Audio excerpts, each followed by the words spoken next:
Good morning, good afternoon, good evening, depending on your time zone. Welcome back to my channel. How are we all doing today? I just want to, react on a video, not reaction per se, but I just want you to hear what I don't say. Because I'm not gonna say much. Most of the thing he says, most of the thing he said in this video is something that we have been saying here many times. But maybe somehow you listen to him, maybe hearing it from him from his own perspective, maybe somehow it may make more sense to you than what you know what you used to hear from us.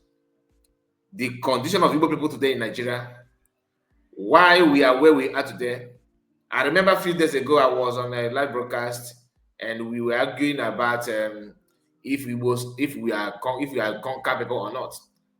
One of us just made a comment, and that is somehow irritating. If you are conquered, I am not conquered. Sometimes we need to be real. Don't worry, I want you to hear this from Idon. Just hear his own side of the story. But before then, please like the video and subscribe to the channel in case if you are new. Share it on any platform of your choice. If you are an Igbo person, please calm down. Listen to this from beginning to the end. Okay? And share it. You get why. Let's go there. And this is your boy I don't know your checker. For this video, if you are an Igbo man, make sure you share this video before you start watching. Trust me, this video might be long. So if you don't have enough data, borrow data and come and watch this video. First and foremost, none of my handles are monetized, so I'm not making any money. I'm not a content creator. I'm using this channel and what the younger generation information for Kwasema. It's high time we start telling ourselves the truth. I'm getting with the truth. Na ibu nde meli naga. Man anya chori ikwe. And because na anya chori ikwe, I na see no why I see. We keep living a lie. We are bringing forth generations in Morocco and Kebe Ezioku because what we feed them with bukwa lies. Gini bu that Ezioku. Ezioku a na agba ọ na afụ na alụ. Ọ gwuru ike ama iwe melia. Ọ dị ka odudu bel na amụ mana eziokwu ka ọ. Gịnị bụkwa eziokwu a? Eziokwu a bụ na emelila anyị n'agha. Na bụ ndị emeli mana asịla anyị asị mgbe emelicha anyị. Maka na achọrọ ka anyị feel be ka ndị emeli n'agha. Ya ka eji wee sụọla ya oyibo a. No victor, no vanquish. Maka na anyị bụ mmadụ. Enwere onye chọrọ ka asị ya na ọ bụ onye meriri n'agha na onye dọrọ n'agha. Enwere onye chọrọ inwe that status of onye na-enwere onwe ya. I embrace that slogan, no victor, no vanquish. I go badie with ubia inine. We embraced it. Or console why we try to build on with that language, no victor, no vanquish. And this is the plan of Obodainonimia to reintegrate us back into Ianem.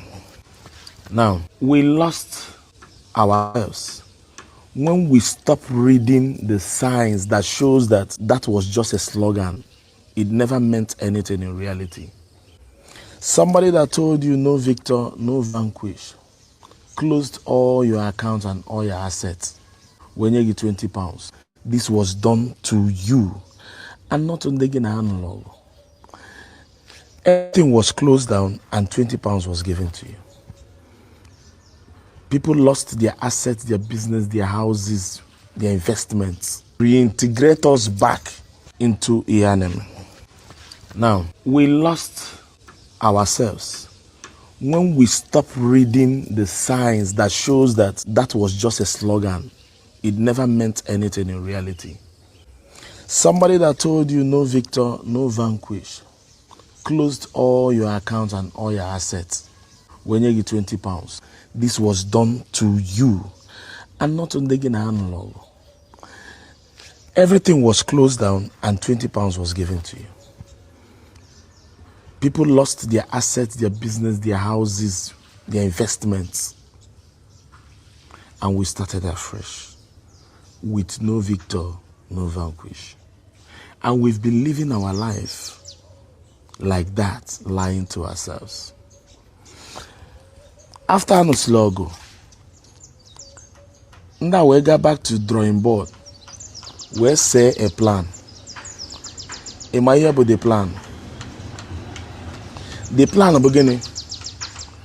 Ebe anyị gwago ndị a no victor no vanquish, anyị ga-enye ndị a free hand so that they will feel belong. Mana what we will never allow these people to have access to bụ gịnị? Power. Any office that decide the direction of this country, they can never have access to that because these people don't have equal rights with us.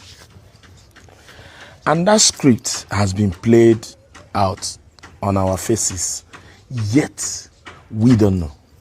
This was the plan.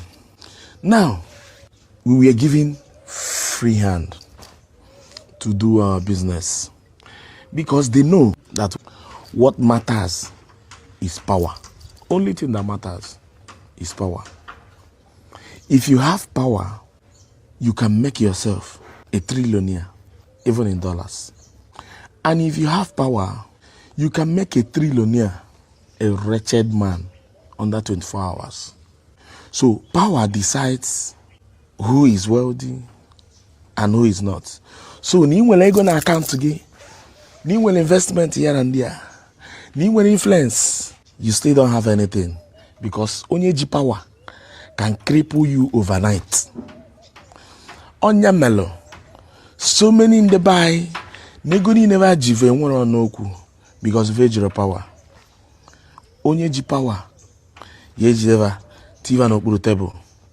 Onye ji power, all ka ga put, e freeze all your assets, all your bank details, tiekwo gị n'ime. Mee gị, ịmapụta the court until ha chọ. Ihe bụ ihe power na-eme. And ihe bụ ihe na-ala anyị. Lapụla anyị agbazie nnekere. Make your money. It's not a problem. But if for power, akaghị ama alụ ya. Maka na anyị amarọ the benefit of power. Onya mere anyị ji feel like I don't want to say this. I just feel like even that when the governor, the minister, the rep, the elite, the das, the our billionaires, and no. I chena haji power. Ofumpuru power na area they can't make a demand. That is a fact.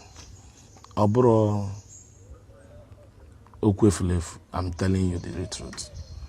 They cannot demand for anything.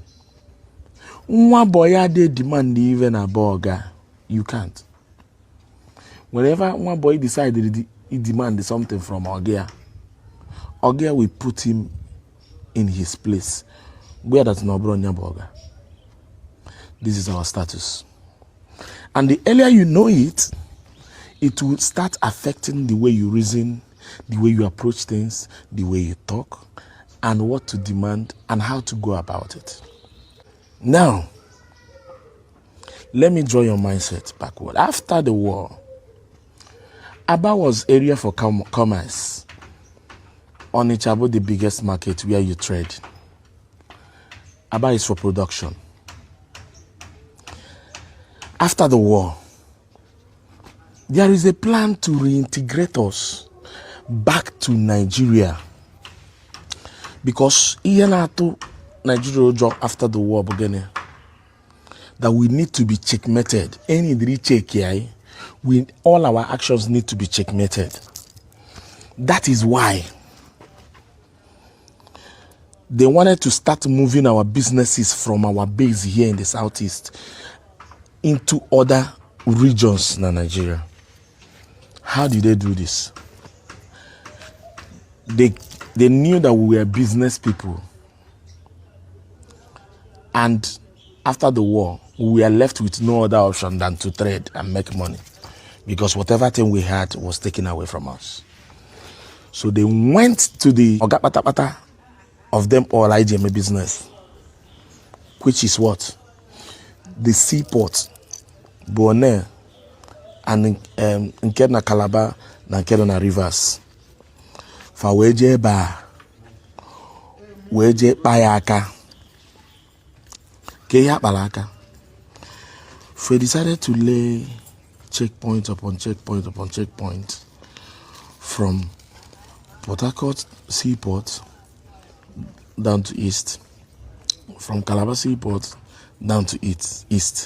Ibuluzi Afiagi, Kilia China na wharf. Iga kugido with so much restrictions and suffering. Ikugido wonder before bata southeast or galon. Afiaga galon genogi abariye. Iya be ihe no na pass through. First and foremost, I zibu na Port Harcourt Seaport we na bata afia. When this started happening, we thought no bunde rivers na-eme ihe. The whole importers and ndị oga in charge of business were a meeting where sizie na ha ga-esizi from Port Harcourt Seaport move here to Calabar in order to tell the rivers now they can do it without them, since they want to punish them. They now relocated to Calabar Seaport. The same checkpoint happened there. Obviously, the double. Now, why our people were seriously passing through this operation? They were putting up to this until some people were notice here that na hani diri mepe branch na Lagos, na other places na the country, Kano and other places. Nege kwenti yo. Abịazi mepe branch and no boy na azo branch. Ha notice here na omo boy na azo branch na Lagos, Kano, other places, Abuja. Those omo boy na agbazi moto, Beto na ndị otuva, Pijo, na arụ ụlọ. Ha nwa nọ na Aba, ha nwa nọ na Onitsha, ha nwa nọ na Enugu, na azụ head office. Ndị na-ebe eni because of gịnị? Branch anwa, these people felt more secure buying from there than coming down to east. Because of gịnị? Ọ bụ na ime offload na Lagos Seaport, ime akwụ ụgwọ ihe niile na-akwụ ụgwọ ya n'ụzọ get affect your price down here na east. So ndị mmadụ na-egozi na branch ụmụ boy ya na-ebuba. So mgbe ndị ọga chọpụtara ya, ndị mana ọga chọọ ka ego efuo, ndị ọga wee sizie ụmụ boy ha natazie na east ka ha nwa tọnụzie branch to head office. Before we knew what was happening, and this was the script I had there and played by it in order to move our businesses and move us from our zone to reintegrate us back, maybe investment, because Hama, that now most of our assets we lost it after the war, and now invest outside again. So they used this business and dragged us back. By we never na zutego, I na shop, na plaza, na run for rent. Before my name, all our assets went back into Nigeria. Before my name, those things I went, I bruised here, checkmate. Join them on Balogun Tat and then na trade fair. You could see Okuike, I watch the trade fair. I watch Balogun. I short word down. The way they wanted to be checkmating us, and this is the master plan. Again, one oku, just play by the book. You don't have the right to demand. Achutuku, former governor of Lagos State, Mboku Loku, that again, no choro ke wenka karapi boku afa. Awe chutu emu channel Lagos mo enneku. Iji go see that again, you are not expected to demand for anything because of your status as somebody that doesn't have the equal right.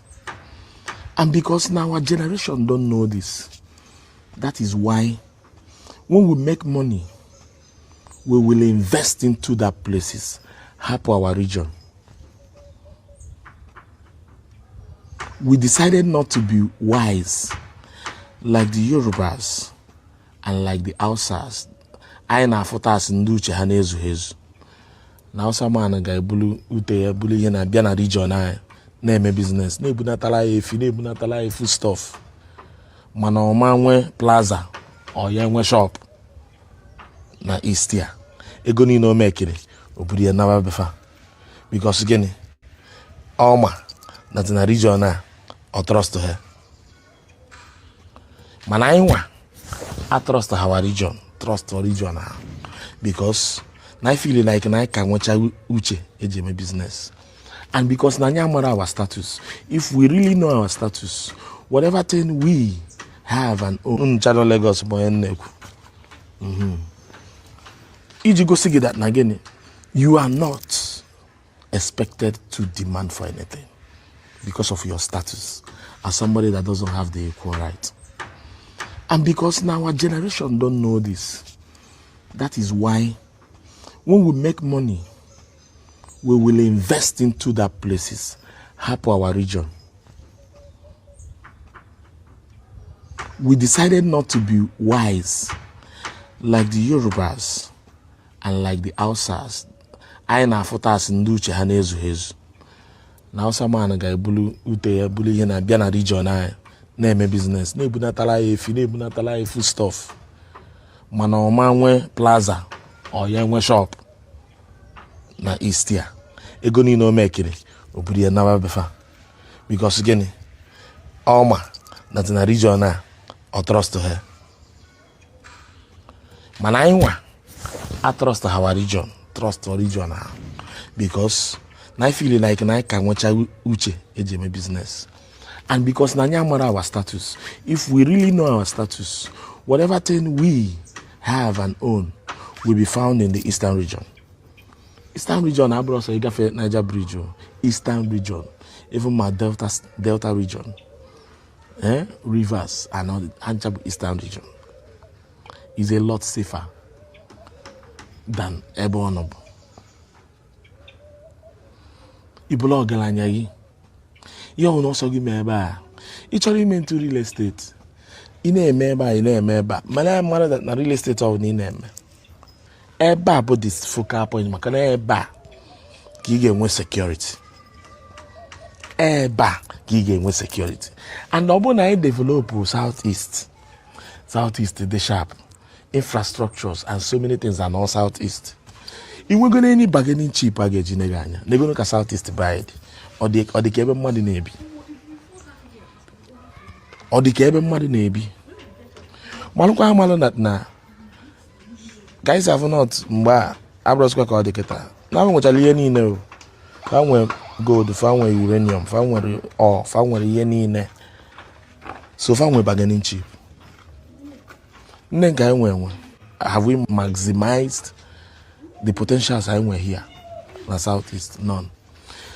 Ihe mere nwanne anyị bụ Maazị Nnamdi Kanu. Maazị Nnamdi Kanu ji onwe ya wee kụziere gị your position na this country. Ụfọdụ sị na no o ji onwe ya ka o draw your attention of the international body mba. Ihe mere ya bụ ka ọ gwa gị your own position as only Igbo n'obodo a. So that you stop making unnecessary demands. So that you don't lose yourself in search of yourself.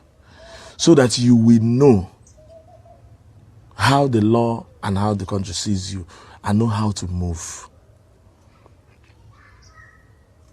See, when you know who you are and the right things happening around you, the way you act will change definitely. The way you behave will change definitely. Come here, whoa. You use your number 6. Number 6, wisdom is profitable to direct. Wisdom. Let me shock you. There are so many Igbo people, the influential, that did something very meaningful in the case of Nnamdi Kanu than some of you online. And why did they decide to operate under is because they know their status and they know what is playing that you don't know. There are so many barristers Achọghị m ịkpọ afa because I need to get his permission from Mkpafia. There's a barrister na-eli Idibo case in Nnamdi. That day, and I got judgment. I spoke to him, he was crying. So my effort in Omeke. Let me not say much because I needed to get his before I say anything. A lot of people went behind doors and closed cameras. So know who you are.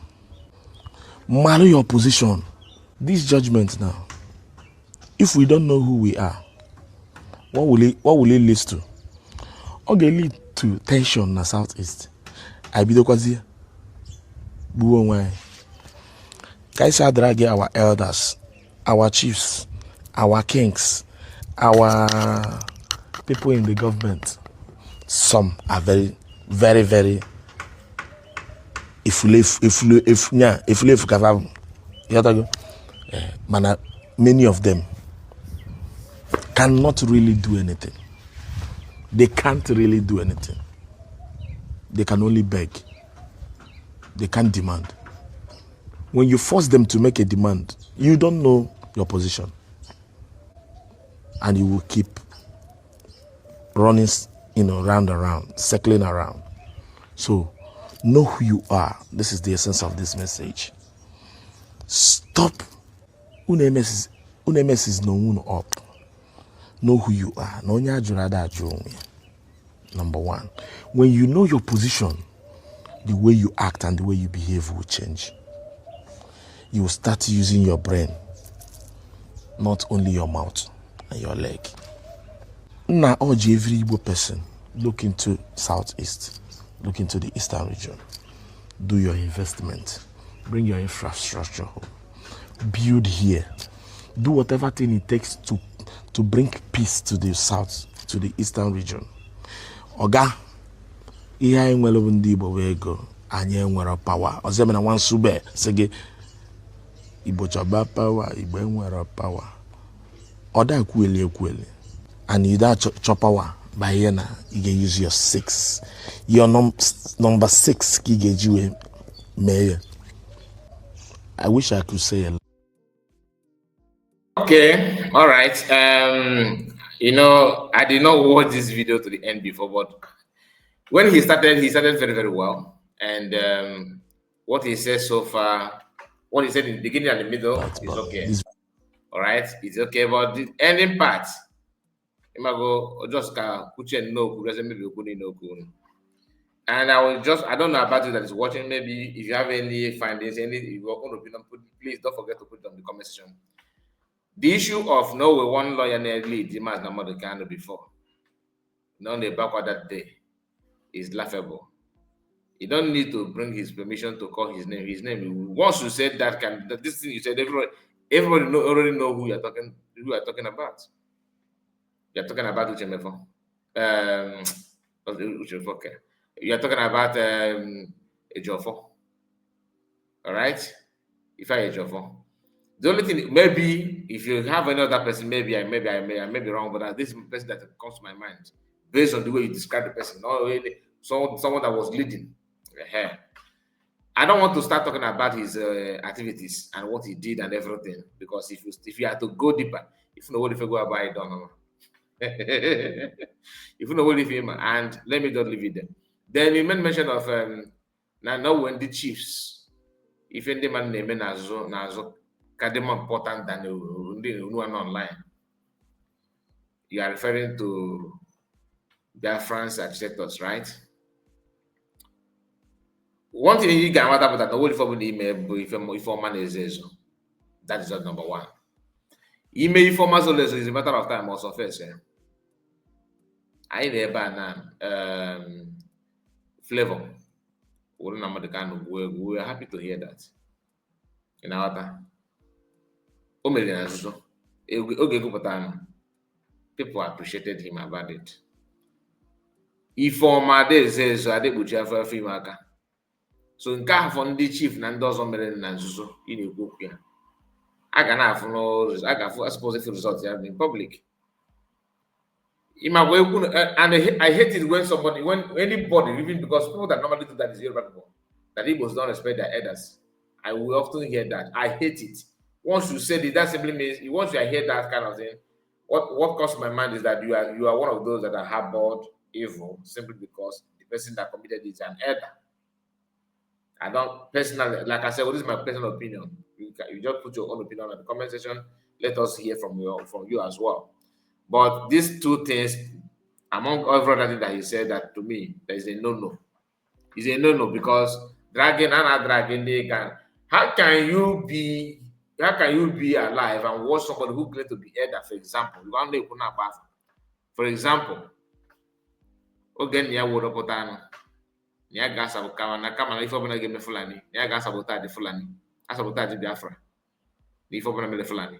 The statement is not hidden. He's an elder. He said it publicly. And I don't, like I said, Emma is not only if you man called ego gain and focus on every and got them because it show him at Jews if a man in our all these things he could like the history you know about people being conquered and how people try to move from river state to Calabar seaport and all that was nice. That is true. That we need to realize who we are and our level na Nigeria. We are conquered people because that war and lose war and all that is okay. That is what people need because all give you a man accept this kind of thing. Then you now figure out how to navigate your way out. You got to go. Then again, you made mention of that Nande buy need the even invest no, which is very very good, very very very good. So I don't want you to be too long, but let's just focus on these few things that you said. I don't want to drag anything other than this. Please, you that is watching, I want to hear from you. What do you think? What's your take from everything he says so far? Please like the video and share it to the main platform of your choice. I can't wait to read your comment. God bless you and bye bye for now.